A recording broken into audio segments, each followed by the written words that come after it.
Magandang umaga po. Shout out po sa lahat ng mga kapanood ng video ng ito. Ang inyong lingkod, si Chef Roy. Pagpapalain po tayo ng Diyos. Nagkakape po ang inyong lingkod. Tagigising lang. Apat po kaming stay-in po dito.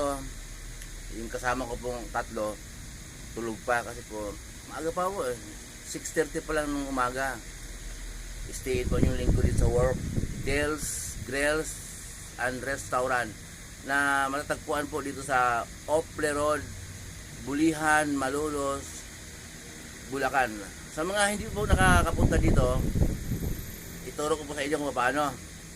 Samahan niyo ako sa parking. Ayan pong daan na yan, galing po ng crossing, galing ng Biisyo. Ayan. Papunta po, kunting usad po ay Anilaw. Pero diretso po noon papuntang Paumbong. Ayan, liligo ka po dito. Papunta na itong parking area ng Del's. Ayan po.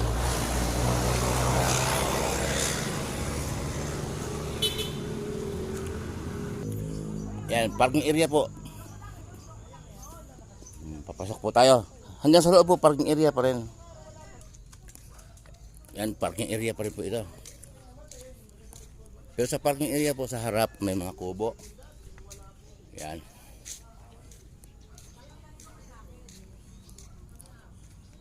Yan pong lugar na yan, diyan po may acoustic sa araw ng Sabado at Linggo. Magsisimula po ng alas 6 ng gabi. Yan po. Papunta po ng Floating Kubo, yung pinakita ko po kanina. Ayan po, maaga pa lang po kasi 6:30 pa lang kaya tahimik ang paligid.